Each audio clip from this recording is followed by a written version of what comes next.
Hi everyone. So this week I want to talk about The Reality House season 3 and Tana leaving and why I was sad, and then I wasn't so sad anymore when I remembered certain things. And I want to talk about that in general, being cancelled and the time when it wears off, like when you're not cancelled anymore. So if you clicked on this, I'm assuming you know what the reality house is, but if you don't, it's like a Big Brother type of reality show with YouTubers that's done by YouTubers, and it's running for the third season now, and they definitely up their game like with each season, but this time it's like a bigger leap, I feel like. The production looks amazing, the editing looks amazing. The games are actually like fun and have some twists in them. I really like the cash system that they get some sort of money, virtual money, to sabotage the other one. That's like a really fun twist. Also the narrator. I love the British narrator that just makes it sound like Love Island or something. Really fun. Normally I don't really watch those types of shows, but I like it a lot. Talking about the contestants, I only know Louis, Bryce, Tana, and Kian and JC. So yeah, there are like a lot of fun new additions, but one thing is that the first episode is the longest and then it gets shorter and shorter every time, but the ads don't decrease. Like for this episode, I wrote it down. It was 24 minutes. The first episode was 31 minutes, the second one was 36. And in this third one, they had the same amount of ads, like three ads like in between, like the AdSense ads, two merch plugs, two sponsors like SeatGeek and Current, and honestly, I have no idea how expensive this is, and the prize money of 100,000 is mind-boggling. Like that money has to come from somewhere, like regardless. But when you make the episode 10 minutes shorter than the one that was before, but you keep the ads the same amount, it's a little unfortunate. And I read a couple comments that were saying the same thing, like, please make this longer. Why are there so many ads in this? And that's just some minor criticism like sprinkled on top. Like, of course the money has to come from somewhere, but when you make the episodes like a third shorter but keep all the ads like the same amount, it's like a little So anyway, I want to talk about Tana now. So Tana left after 3 episodes, and Keen and JC trying the most to keep them because she wasn't doing a single challenge like properly. The first challenge was like her climbing. She wasn't doing that at all. I like that they said like nobody's gonna get eliminated in the first round. That was kind of cool. I just hope they had that pre-planned and it was not just an exception because of like Tana was the one that would have been eliminated.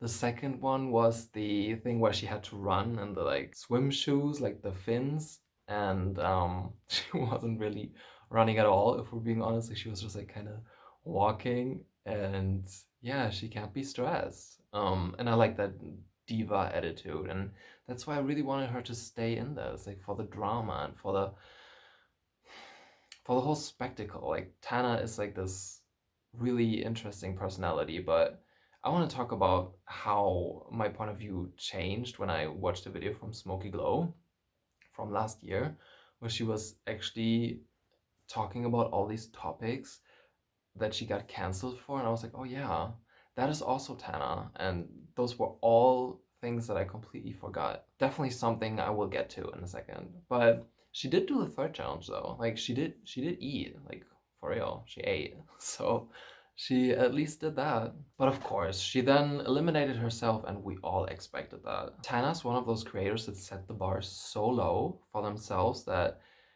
you basically expected that from her to be eliminated very soon or to eliminate herself, which she then did. And I feel like that is a special kind of clever somehow. So I feel like influencers nowadays are held to a certain standard and they determine that standard for themselves. And Tana kind of managed to put the bar lower and lower and lower every single time, just like Nikita Dragon did, for example. So there are these certain types of creators that can't be cancelled because the bar is so low that everybody didn't expect anything else from them. So is that the smartest way of being an influencer? Just get cancelled as many times as possible so people can't keep up with what you have been cancelled for, and just like me, forget about all the things that happened? So yesterday, after thinking that, I watched Smokey Glow's video from last year. I'm gonna link that. And let me remind you of all the things that happened with Tana back then, and then we can decide if it actually still matters or if we can just let it go. So I'm only gonna name a couple of things. So there was this video of her saying the N-word, and I think that was the first big scandal. And Tana at that time decided to tell everybody that she did not know what the word means and that she thought it actually means homie. And of course, that didn't go so well with everyone. Then this whole thing with IDubbbz happened where he went to the meetup and he said, say the N-word, and Tana freaked out, and then Tana actually made a real apology, like a Tana style apology. Another thing that also goes in the same direction is, I think from last year or the year before that, where people from her old collab channel that was called Trash or something were actually speaking out about how Tana was treating them and that she was spreading the stereotypes of microaggressions and that she was stereotyping towards POC. And those two creators or several creators of the group actually spoke up about it, and Tana got cancelled for that again. So I think it's like very noteworthy that it's like two times this like same direction. That's like racial issues. And Tana then took maybe a year, I don't know exactly, but forever to make an apology video about that.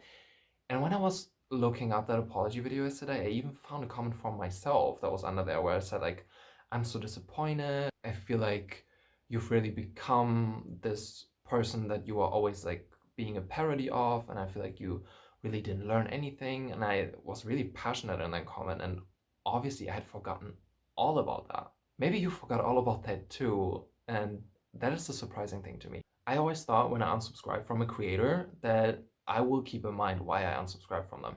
And for a lot of people, that still works for me. Like why I unsubscribe from Jeffree Star or Shane Dawson. Like I know I don't want to support these creators and I know the reasons why, or James Charles, for example.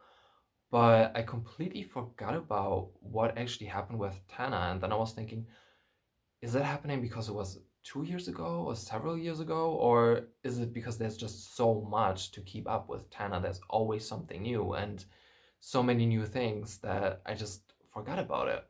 And that was also TanaCon. That also happened too. And I feel like most of us forgot about that too because it's just so long ago, which it's not, but in internet years or age, it's like so long ago. Or is it that she hasn't been in like serious scandals within the past year, but then she also spit in Patrick Starr's mouth during this whole thing that's been going on. And also her whole scamming her audience with her underwear that she's selling and her new necklace that she's selling that's also like apparently cheap quality. She's like coming out with new scams all the time. But maybe that's different because this is not like hurting other people that don't voluntarily pay for it. So she's just scamming her own audience that's actually paying for it, which is still horrible. But I think the racial things she did before were just, they had more gravity because it was a more serious issue. And I feel like if she would get into that territory again, that she would have another scandal, like with another POC creator or anything along those lines. I feel like that would definitely possibly be the end for her for a while. Because I don't think cancellation is permanent. And I've heard that a lot of times from creators that the only person that can cancel yourself permanently is yourself. I feel like cancel culture and canceling is only a temporary thing, and over time it will always fizzle out, and people will come back, and people like me will forget. It is kind of funny to also see like how I changed and that I was so not accepting of her apology, but a year or two later, I couldn't even remember that happening at all. So, is this the smartest way to be a creator nowadays? To just not care about if you're getting cancelled, how many times you're getting cancelled, bulldoze through everything, people will forget, and is that the smartest way? Well, Smokey Glow said in her video that she thinks Tana's career is going to be over in 2 to 3 years, I think, and that video was a year ago. So maybe Tana only has 1 year left. I personally don't see that happening because now, a year later, Tana's likes are like 600,000 100,000, 500,000, up to a million again. She has like 5.5 million followers. So that's amazing. Like she has great engagement. And I don't see things slowing down for Tana at all. The thing that I'm seeing is maybe she is gonna be replaced by TikTokers like Addison Rae, Charlie D'Amelio, because those are the people that don't have the huge scandals. Both of them like had somewhat of scandals, but not to that extent. Like Charlie didn't want to eat some kind of shrimp or something, and I don't know what Addison did actually. They had those scandals, but not to that extent. Like neither of them said the N word, and I feel like TikTok creators are like way more PG and cleaner in their image sense. That I think Tana's maybe gonna get replaced by that. But I definitely want to hear what you have to say about this. What do you think? Maybe Addison is also gonna make an OnlyFans and it's gonna go the Tana route and it's gonna replace Tana that way. But I think for now, creators like Nikita Dragon and Tana Mojo are invincible to that extent that cancellation is not hitting the morality of those people. They're not punishing themselves for it. So if they're not going to do it, who else is going to do it?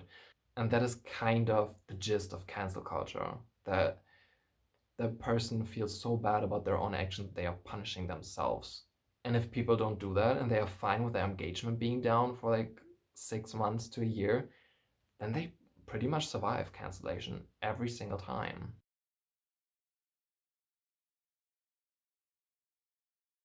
So that is why this wasn't surprising that Tana was actually leaving the show on her own terms because she had like something more important to do. That is like, you expect that from her.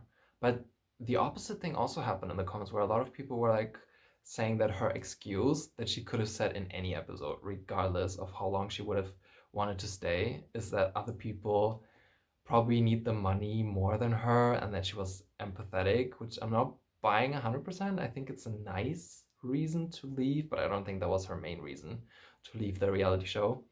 I think she really had to be in New York or something. I don't know. She said something like that. That excuse was really well received in the comments. People were like, oh my God, that's actually so sweet and so nice of Tana. And also the whole FouseyTube thing happened, and that thing is still developing right now. And maybe we should talk about that next week. Do you think?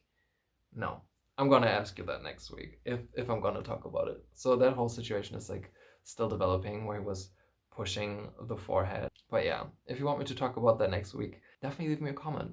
Maybe we should talk about it. Because I definitely want to talk about if it would have been different if he would have pushed Bryce, because he's like bigger and also a man. And if it would have been different if he would have pushed Louis like that. So a smaller man. So someone like me. Would that have made a difference? Or is it just exclusively to laying hands on a woman, as they said? And also the terminology, I also want to maybe talk about that next week. We'll see how the situation develops. But for this week, I pretty much said everything I wanted to say. Definitely tell me in the comments what you think about this whole cancellation thing and if people are invincible or not. What are your thoughts on this? And maybe I'll see you next week. Subscribe if you want that, and definitely like the video if you enjoyed this. Okay, bye.